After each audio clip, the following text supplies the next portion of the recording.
bem-vindo ao canal O Pensador.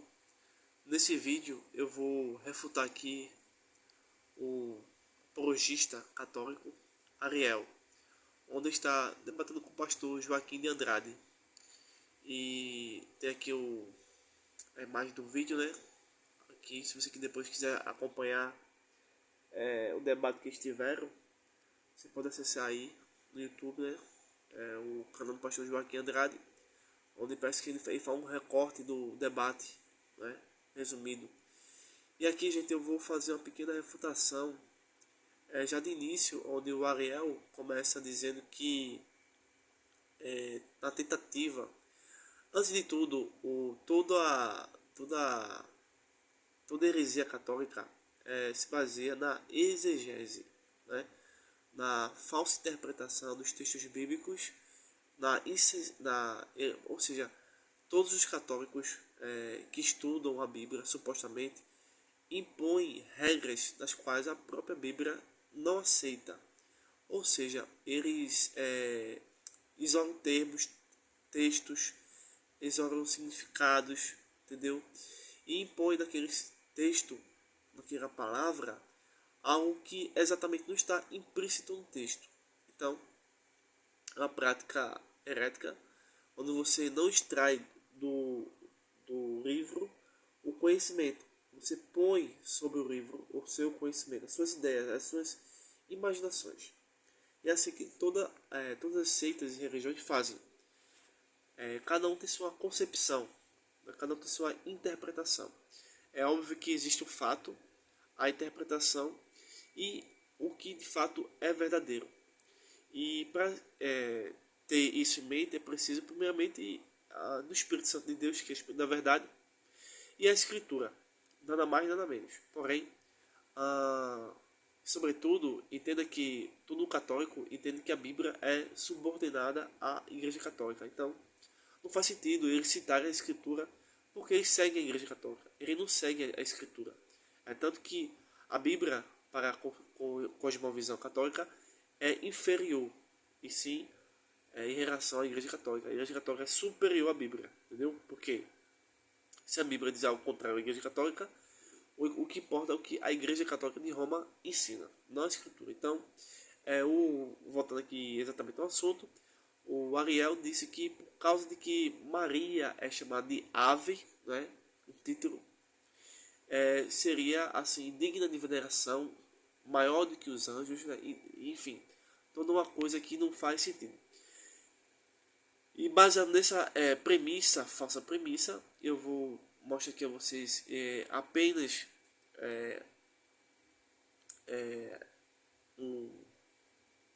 a citação completa aqui do livro sobre heresias, tá? Que trabalhou profundamente essa concepção. Talvez, infelizmente, o pastor Joaquim Andrade não se recordou desse livro e talvez não conseguiu raciocinar. O livro que eu vou citar aqui a vocês é de Norman Geisler e Ron Rhodes, tá? Resposta às seitas. E é justamente aqui, ó, em Lucas 1, 42 e 48, que o Ariel ele começa a construir, né, uma teoria que não tem fundamento nenhum. Por quê? O fato de Maria ser chamada de ave, na concepção católica, ela está acima de todas as outras criaturas.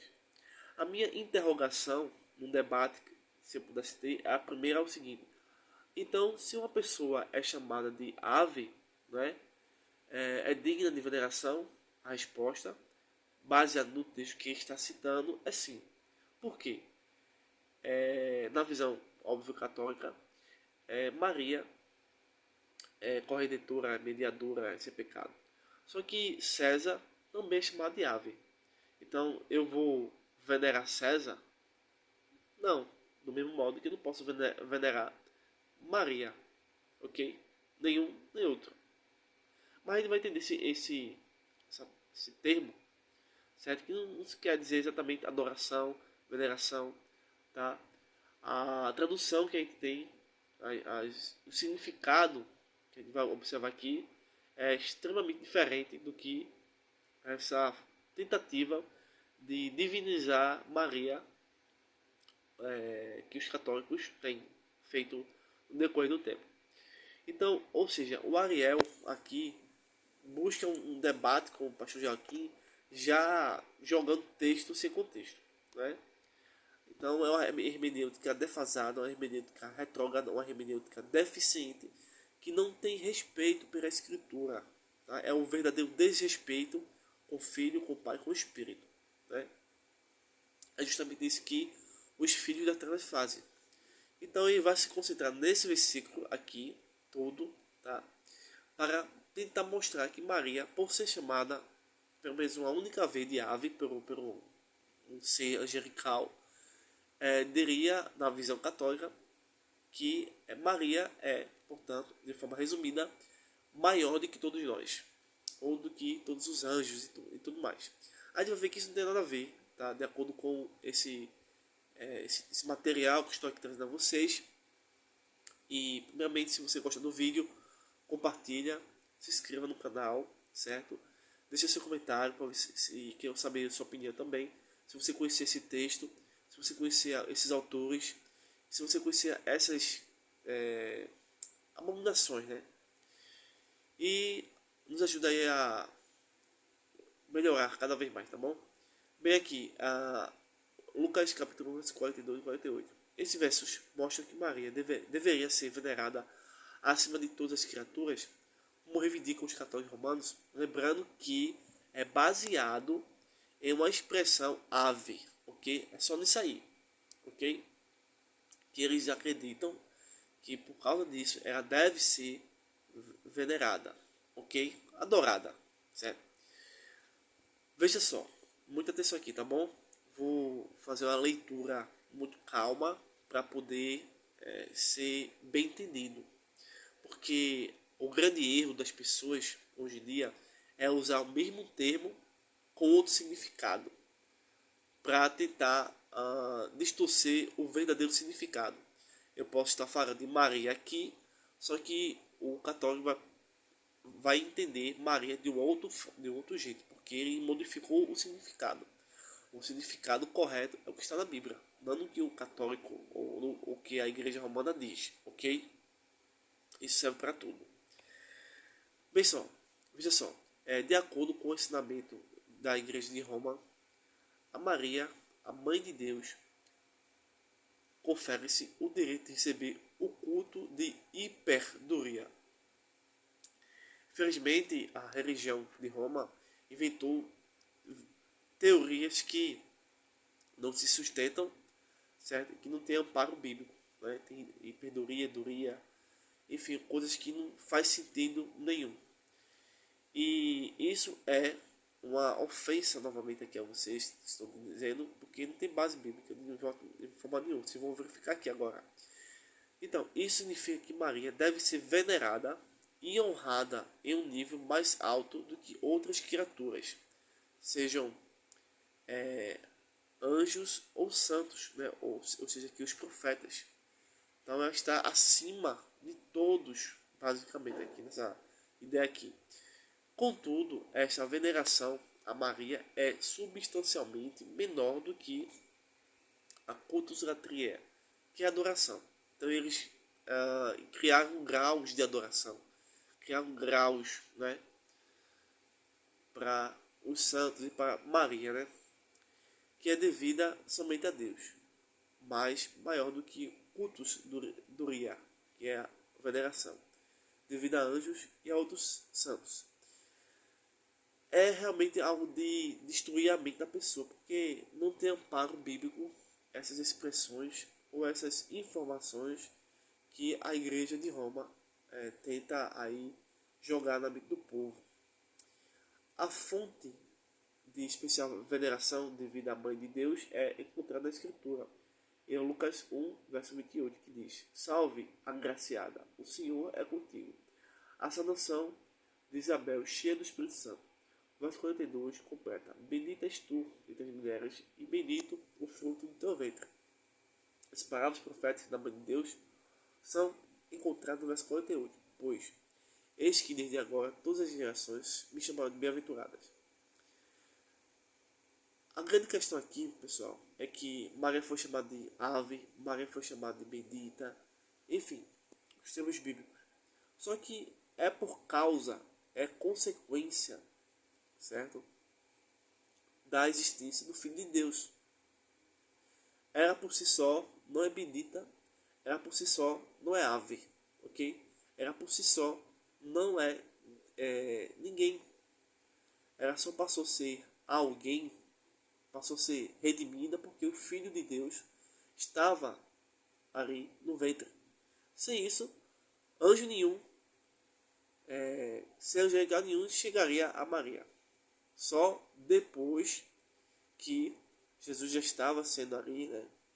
É que o mensageiro do Senhor aparece. Só depois, por causa de Cristo. Se isso não acontecesse, jamais haveria essa saudação.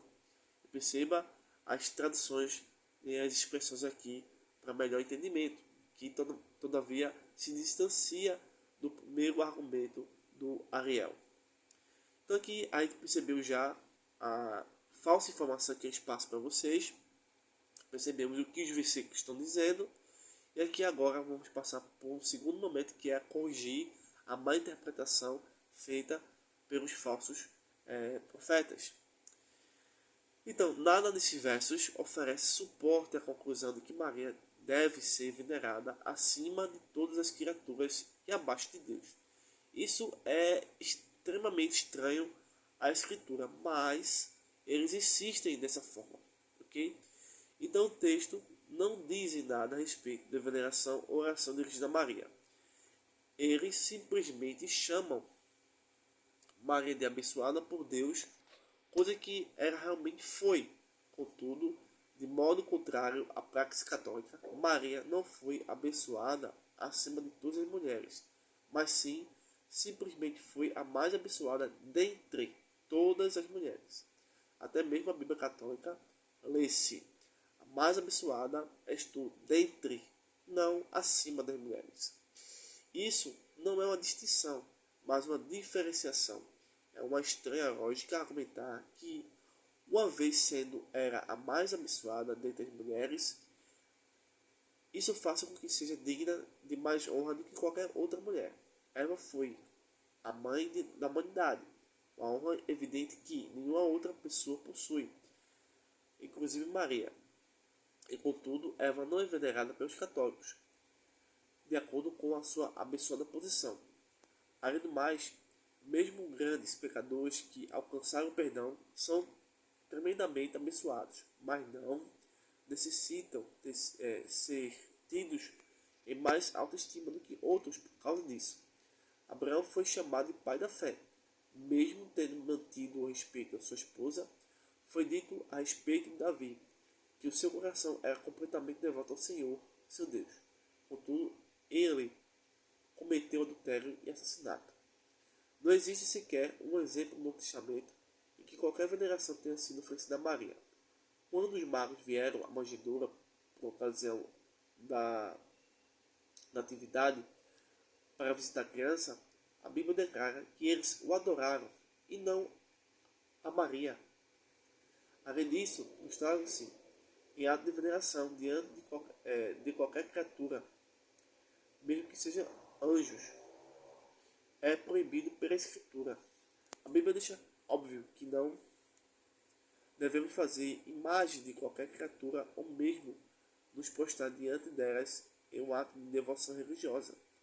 Chamar Maria de Rainha dos Céus, sabendo que essa expressão foi tomada por empréstimo diretamente de uma seita pagã idólatra da antiguidade, condenado pela Bíblia, é apenas um convite à acusação de mariolatria, isto é mariolatria é idolatria. Ou seja, nós acabamos de derrubar toda a teoria, toda a má interpretação que o Ariel faz na tentativa de citar aí Lucas 1, 42 e 48. Perceba que nenhuma ideia advinda do catolicismo tem amparo bíblico. Não faz sentido, porque você observa os versículos e eles ensinam-nos que Cristo está acima de todos e é melhor do que todos. certo? E essas ideias de iperduria, essa ideia de cultus latria e cultus durie é algo que não está na escritura, evidentemente, mas dentro de uma concepção religiosa que se afastou absurdamente da revelação divina para criar falsos deuses e uma falsa esperança. É óbvio que, como eles passam, essas ideias passam de forma romantizada para enganar as pessoas que não têm confiança na Escritura e que não têm o Espírito Santo de Deus para entender de fato que Maria não está acima de todas as criaturas, certo? Como dizem a Igreja de Roma. Então nós percebemos que Cristo sim está acima de todos. Ele não é criatura. Maria é criatura. E por nós nada pode fazer. Então acredito que esse versículo refutou o argumento do Ariel aqui no debate com o pastor Joaquim, onde ele somente ficou em um vocábulo, em uma expressão, em um momento do espaço-tempo para desenvolver teorias que não existem em canto nenhum dos 66 livros inspirados por Deus, mas apenas dentro de uma falsa fé, de uma falsa narrativa, de uma ficção que eles inventaram e inventam até os dias de hoje. É óbvio que a Maria que está na Bíblia nunca foi, não é e nem será a Maria da Igreja de Roma. É isso que eu quero dizer a vocês. Espero ter aí ajudado a entender melhor a Escritura e que vocês saibam que as seitas negam que a Bíblia é a palavra de Deus e para isso conseguem aí modificar a linguagem, o sentido dos textos por causa da Igreja de Roma. Forte abraço e até o próximo vídeo.